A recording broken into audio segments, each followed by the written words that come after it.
We now come to Prime Minister's questions. Torsten Bell. Number one, Mr. Speaker. Prime Minister. Thank you, Mr. Speaker. This weekend we remembered the late Queen and her enduring legacy of service and devotion to our country. And I was proud to announce a new national monument located at St James's Park to honour her memory. And I know the whole House will join me in sending our best wishes to the Princess of Wales as she completes her treatment. Mr. Speaker, this afternoon we'll introduce the Renters' Rights Bill. After years of inaction, this government will oversee the biggest levelling up of renters' rights in a generation, and I urge the whole House to get behind it. And later this week I'll visit Washington to meet President Biden for a strategic discussion on foreign policy. Mr. Speaker, this morning I had meetings with ministerial colleagues and others. In addition to my duties in the House, I shall have further such meetings later today. Torsten Bell. Thank you, Mr. Speaker. Back in the 1990s, the Conservatives claimed that the minimum wage would cost 1 million jobs. Instead, low earners have seen the fastest pay rises year after year, with no effect on employment. Year after year, which they oppose. Today, and under their watch, 1 million workers are on 0 hours contracts, and over a million people have no sick pay whatsoever, facing risks that nobody in this House would bear. The details matter, but it is outdated nonsense. Order. Please sit. One, it's easier if you face me, I can hear it better. But the second part is it's meant to be a question, not a statement. No, I decide, Prime Minister, don't I? Thank you, Mr. Speaker. Economic growth is our #1 mission, and that's why we forged a new positive relationship with business. But too many people are insecure at work, and that holds them back and holds our economy back. This government was elected to deliver for working people, and that is exactly what we will do. We come to the Leader of the Opposition, Rishi Sunak. Thank you, Mr. Speaker. Can I join with the Prime Minister in his words about Her late Majesty, the Queen, but also in his words about the Princess of Wales? She's been in the thoughts of everyone across the country, and I know everyone in the House will be delighted and relieved at the progress that she has made. May I also, Mr. Speaker, take this opportunity to pay tribute to Nicholas Howard. This is his last Prime Minister's questions after supporting 8 consecutive Prime Ministers through these sessions. Never my favourite part of the week, but his commendable service made it far more manageable. Mr. Speaker, yesterday Labour MPs voted to remove the winter fuel payment from over 10 million British pensioners, including those with just £13,000 of income. With that decision debated and made, it is now important that the House understands the full consequences of the government's choice. So can I very specifically ask the Prime Minister, will he now publish the impact assessment before the House rises? Prime Minister. Mr. Speaker, the fact of the matter is this. They left a £22 billion black hole. Hid it from the OBR. Richard Hughes is absolutely clear. It's the largest year-ahead overspend outside of the pandemic.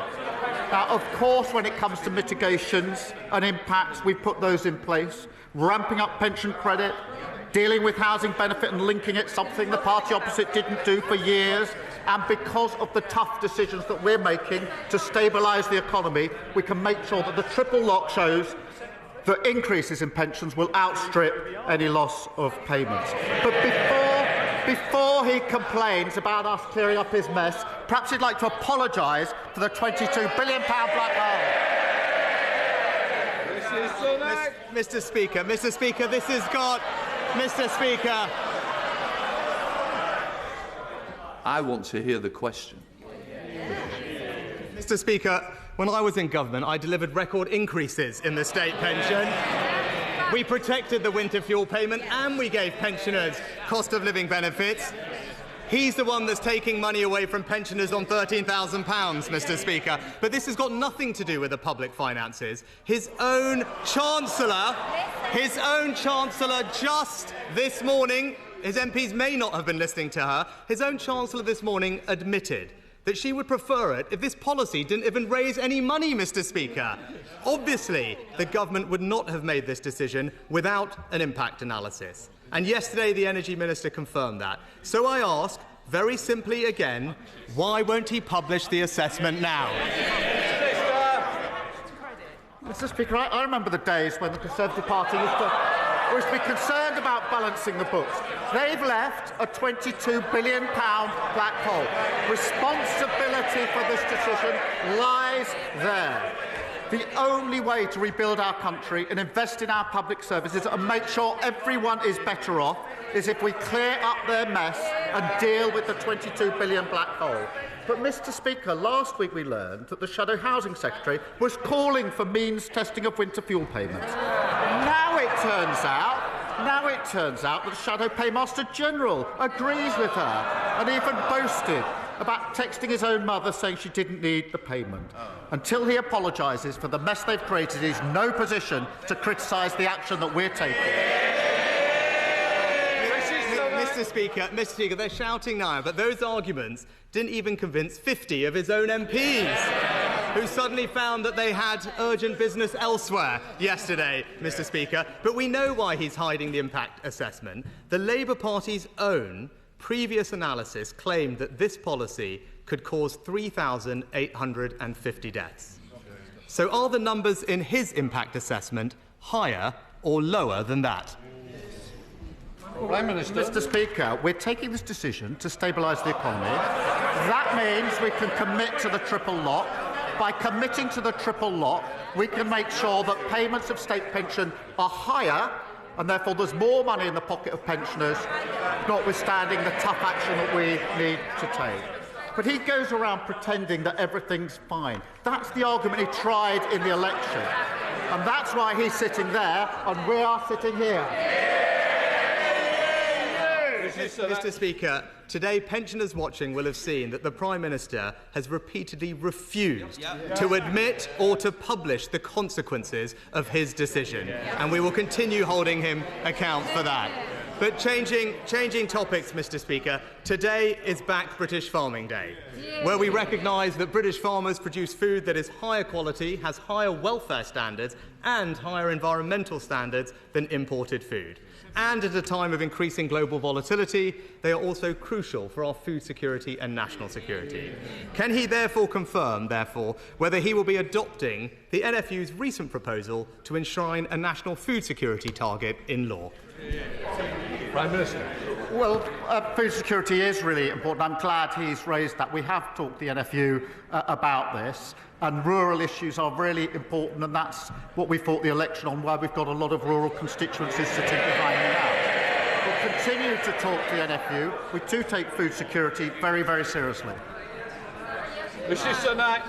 I'm not sure I did hear a specific answer, Mr. Speaker, but farmers also do great work to preserve the beauty of the British countryside, and something I'm sure that the Prime Minister will appreciate, given his newfound preference for landscapes over political portraiture.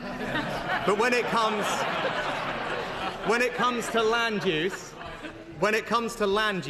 there are currently protections in place to ensure that the most productive farmland is used for food production rather than alternatives like solar. So does he agree that it is not appropriate or right that developers with a vested interest grade the quality of that farmland themselves? And will he look at making that process independent? Prime Minister. Mr. Speaker, rural communities were neglected under the last government. Confidence was at an all-time low. And thousands of food and farming businesses have been forced out of business. Now, of course, we will work with them. Of course, we'll get the balance right. But we're again picking up, clearing up the mess and rebuilding our country. Mr. Speaker, as a glimpse, in Wales, the Labour government hammered farmers, hitting them with top-down eco-targets. And Labour's own assessment of those plans said that it would lead to thousands of job losses, less food security and destroy rural incomes, while farmers described it as bleak and damaging. So can he reassure English farmers that he won't threaten their livelihoods, and can he rule out imposing those same top-down targets here? Prime Minister. We will work with farmers across the whole of the United Kingdom, as we've made clear, to support them. But here we are, absolutely clear. No contrition, no responsibility for the economic black hole, the broken NHS, the prison crisis, the ruinous legacy of 14 years of failure. We've started rebuilding the country, renters reform, house building, GB Energy, National Wealth Fund, Border Security Command, I could go on. Whilst they try to rewrite history, we're getting on with building a better country for the future. Madam Martin. Thank you, Mr. Speaker. I'm sure the whole House will firstly join me in paying our respects to Lieutenant Rodri Lyshan, who tragically passed away last week. My thoughts are with the family, loved ones, HMS Queen Elizabeth crew during this very difficult time. Mr. Speaker, housing in Portsmouth is in dire straits, but local residents in Portsmouth North have valid concerns around population density, infrastructure and the environment. So I'm glad this government is working on delivering affordable housing in the city. Can the Prime Minister ensure that the infrastructure is properly considered and that communities are involved in the planning process for any new developments? Can I start by saying I'm sure the whole House will want to join me in sending condolences to the family of Lieutenant Lyshan. I agree with her on the desperate need for affordable housing, and that's why we're going to deliver the biggest social and affording housing uplift in a generation. We will get Britain building again 1.5 million houses, because the dream of home ownership was snuffed out under the last government. We now come to the leader of the Liberal Democrats, Sir Ed Davey. Thank you, Mr. Speaker. Can I associate myself and my party with the comments made earlier by the Prime Minister about our amazing late Queen, and also join him in sending our best wishes to Her Royal Highness Princess of Wales. I don't think anyone could have not been moved by her powerful video, and we hope that she'll make a full and speedy recovery. When it comes to fighting cancer, we know all too well that every day counts. But in the last year of the last government, there were over 100,000 patients waiting more than 2 months just to start their urgent cancer treatment, the worst on record. So will the Prime Minister help boost cancer survival rates by guaranteeing that every patient can start their cancer treatment within 62 days? Well, I thank him for that question on a really important issue, and there's a report out by Lord Darcy tomorrow which will set out in stark terms the failure in terms of cancer treatment under the last government, which is a really serious issue. This timeline matters, which is why we're taking steps straight away to make sure that we can comply with that timeline, because lives depend on it. And that's why we've already taken a decision to put more scanners in to catch this early and use technology. It's a very serious issue, very serious failure by the last government. Sir Ed Davey. Prime Minister, for that answer, and obviously look at the plans that the government is putting forward. Last night, Liberal Democrats voted against the withdrawing of winter fuel payments. We believe it's just wrong to balance the books by removing the support from pensioners. But we do understand that there are some difficult choices to be made to clear up the appalling financial mess left by the last Conservative government. One of the many reasons for that mess was the Conservatives prioritising tax cuts for the big banks, costing £4 billion a year. They pay more tax. So will the Prime Minister instead reverse those cuts so that we can afford to support millions of struggling pensioners through this very hard winter? Well, I'll resist the temptation to get ahead of the budget. But look, what is important is that we recognise that there is this £22 billion black hole that's been left by the previous government. Now, I know that their practice was ignore it, to kick it into long grass. We're taking the tough decisions, because I'm absolutely convinced that's the only way we can start rebuilding our country, investing in our public services, and making sure that everybody is better off. Patrick Hurley. Thank you, Mr. Speaker. My Southport constituency has experienced a difficult summer. Firstly, I want to reiterate that our thoughts are with the families of Alice, Bibi and Elsie, who tragically lost their lives in the attack in July. I welcomed the Prime Minister and the Home Secretary to our town in the weeks that followed, and we worked together to find further ways to bring our community together. Can I therefore ask the Prime Minister to take this opportunity to recommit the government's support for our town for those grieving and affected by the tragic attack? Prime Minister. Well, I thank him for that question, and we stand with those who tragically lost their loved ones in this heinous attack. I did go up to Southport the day after and went back actually 3 days after that on a private visit to meet some of the first responders who had been at the scene and simply to say thank you to them. I can't tell the House how angry I was when I got back to London and saw that those same officers who had responded were having things thrown at them by far-right thugs.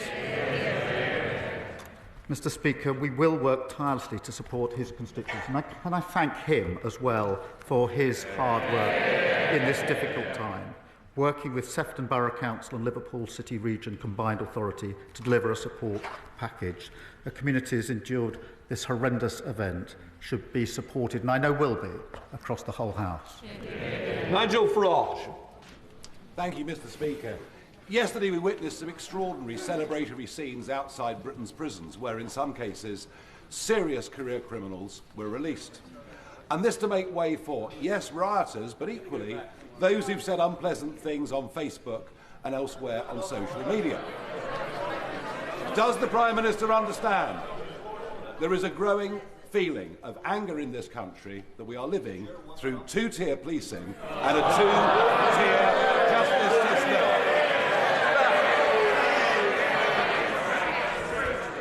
I'm angry to be put in a position of having to release people who should be in prison because the last government broke the prison system.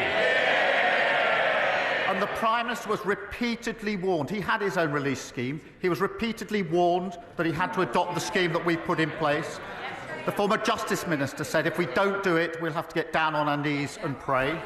The police chiefs made it absolutely clear in a letter to him before the election that he needed to take action, saying that they wouldn't be able to discharge their duties and saying the risk was loss of an ability to detain suspects. That means, Mr. Speaker, an inability to arrest people committing offences. That's how bad it was, and they warned the Leader of the Opposition that further delays until after the general election will increase the risk significantly. What did he do? He delayed and increased the risks. Sorry, Mr. Speaker. I welcome the government's swift action to bring railways back into public ownership. Great British Railways will deliver much-needed reform, ensuring the network serves both passengers and rail freight effectively. So can the Prime Minister explain how Labour's ambitious railway plan will also deliver improvements to rail infrastructure to ensure my constituents get the service they deserve at Luton Station? Prime Minister. Well, I thank her for raising that important matter. One of the first bills that we introduced was to reform our railways after 14 years of chaos.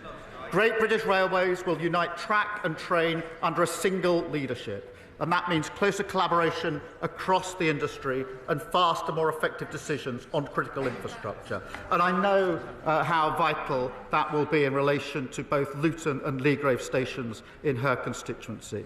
We're carefully considering the best approach, but I can assure her we're committed to ensuring our railways will be open to everyone. Tessa Mount. Thank you, Mr. Speaker. Today is Black British Farming Day. The previous government let our farmers down and in their incompetence underspent the farming budget by £100 million. Will the Prime Minister deny rumours that his government plans to take advantage of the Conservatives' failure by removing that £100 million permanently? Farmers across the country want to know that the Prime Minister will increase the agriculture budget, as the Lib Dem manifesto proposed, to speed up the rollout of the new environmental land management schemes to support profitable, sustainable and nature-friendly farming. Well, I thank you for that question. It is a really important issue, and our rural communities were neglected by the previous government, and that's why confidence is at an all-time low. And what we will do is to protect farmers from being undercut in trade deals, make the supply chain work more fairly, and prevent shock rises in bills by switching to GB energy. We won't preempt the budget in relation to this, but we will put the support in place. Thank you. Luke Murphy. Thank you, Mr. Speaker. Many of my constituents, including those at Chapel Gate, have told me about the so-called management agents who charge them rip-off service fees and then fail to provide even the most basic of maintenance.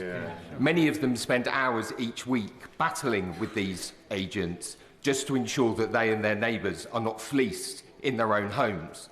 Will the Prime Minister recommit this government to act where the previous government failed to reform the leasehold system, which is archaic, outdated and feudal? Prime Minister. Well, can I first welcome the first ever Labour MP for Basingstoke? And yes, we will reiterate our commitment to act to bring the feudal leasehold system to an end and ensure leaseholders can benefit from more rights, power and protections over their homes.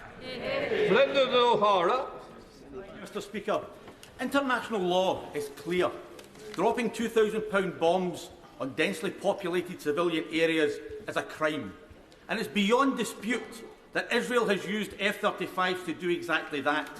Yet the government has chosen to exempt F-35 components from the arms licence suspension, when all it had to do was say that Israel could not be the end user if UK manufactured parts were included.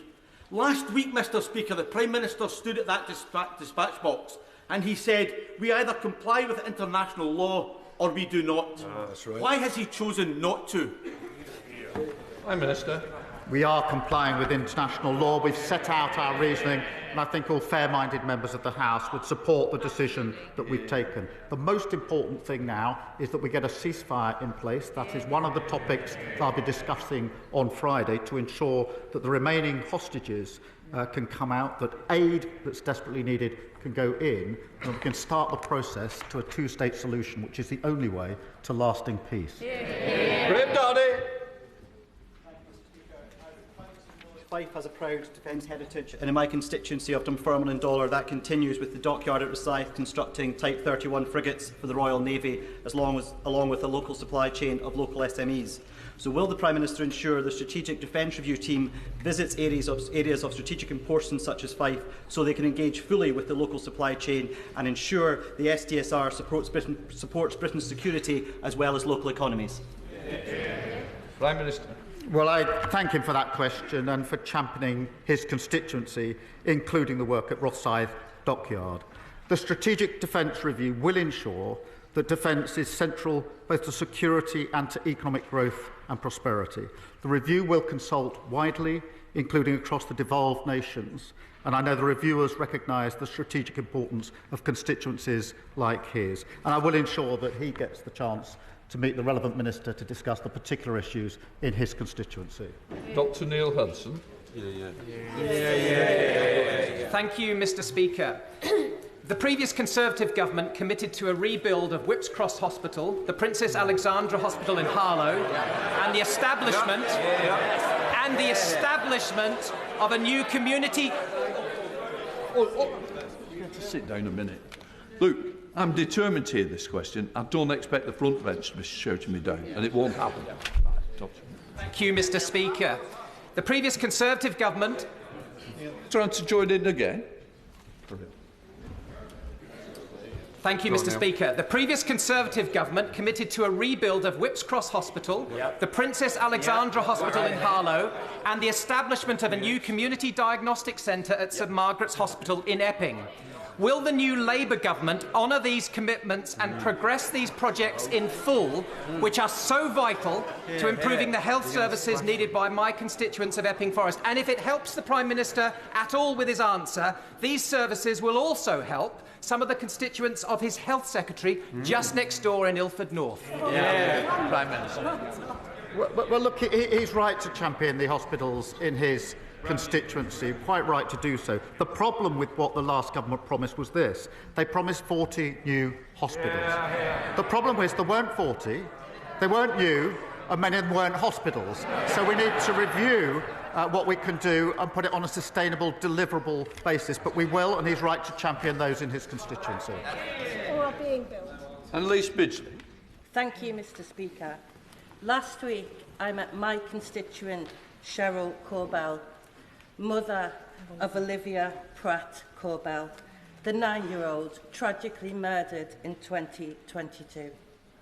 Cheryl is campaigning for Olivia's Law, which would compel convicted criminals to attend court and face the judge and receive their sentence. Will my right honourable friend commit to supporting Olivia's Law and meet Cheryl to discuss how we can move this forward without delay?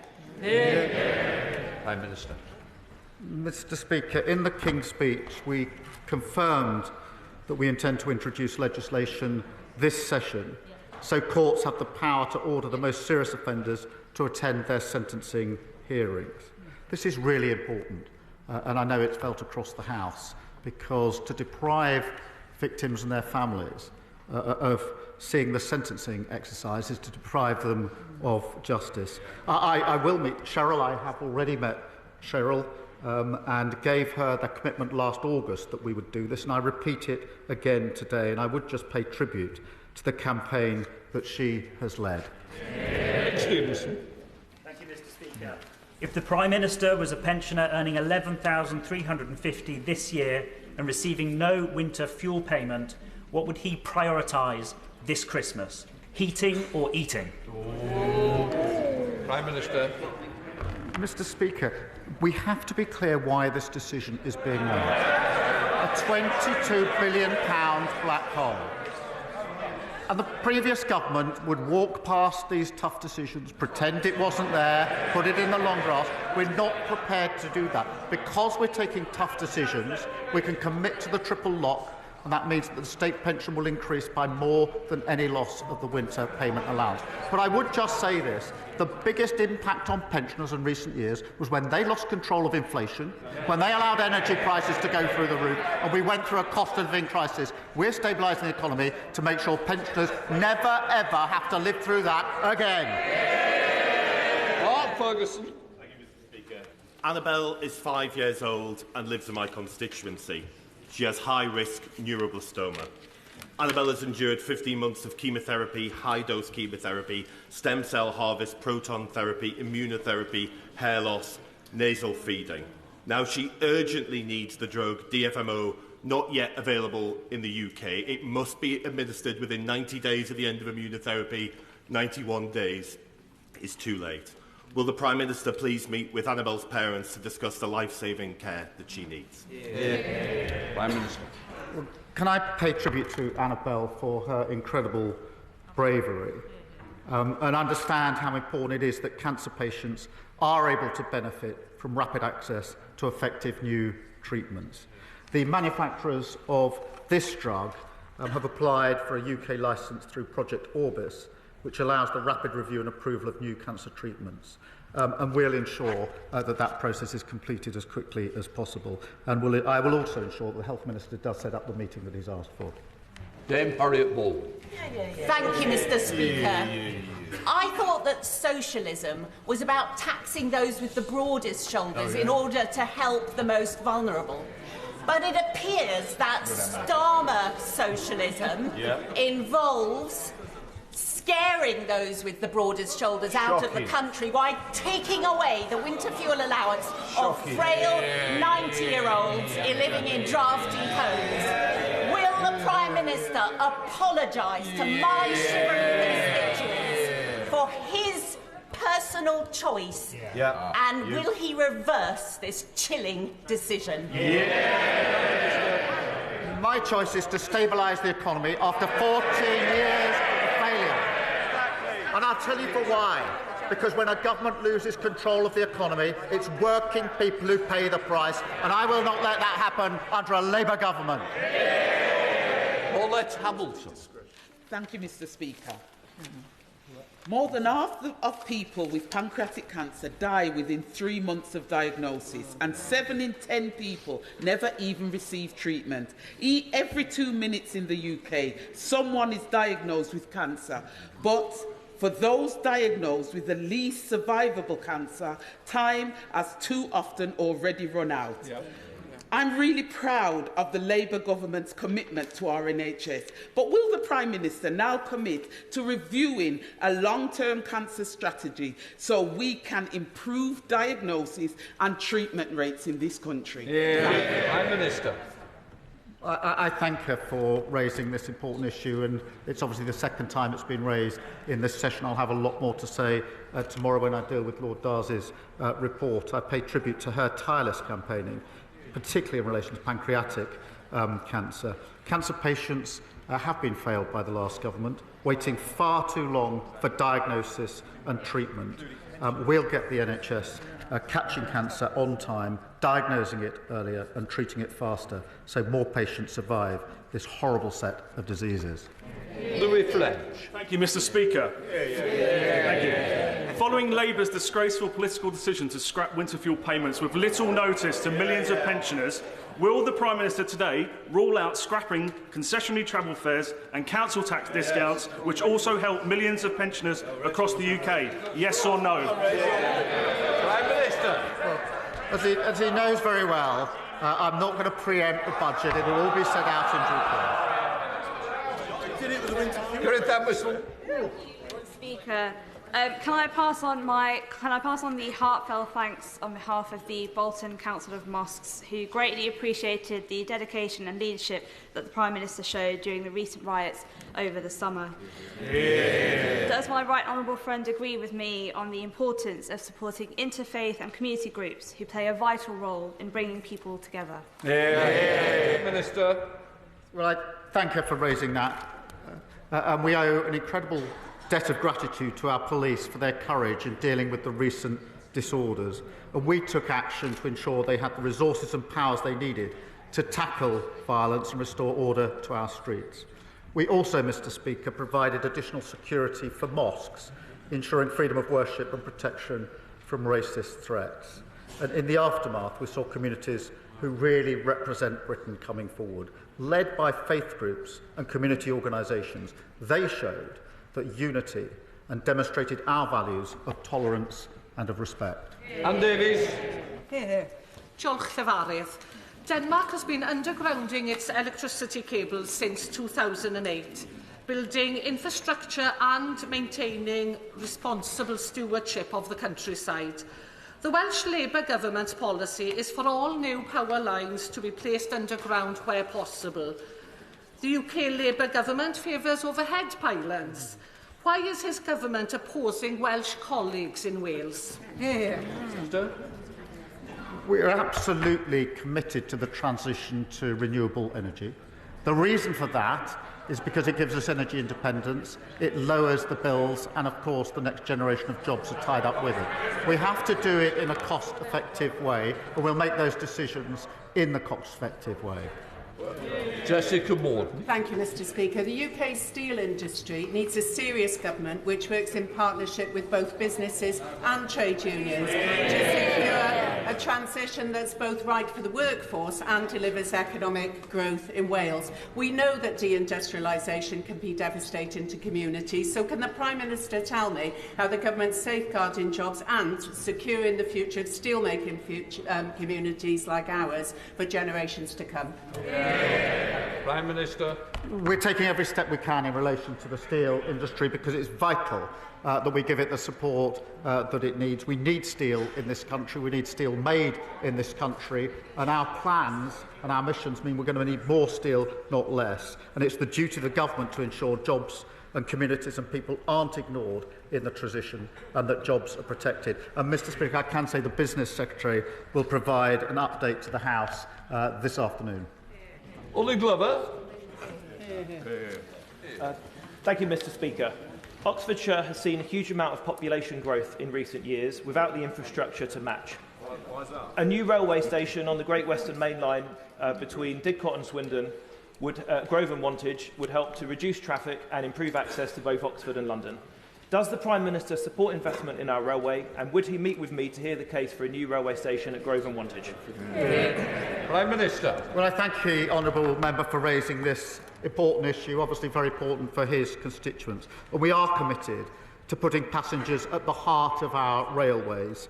Great British Railways will work closely with regional government, mayors, operators and passenger groups to ensure rail investment meets the needs of communities. And I will ensure that he gets the meeting that he wants with a relevant minister to discuss the issues in his constituency. That completes Prime Minister's questions. I'll let the front benches clear.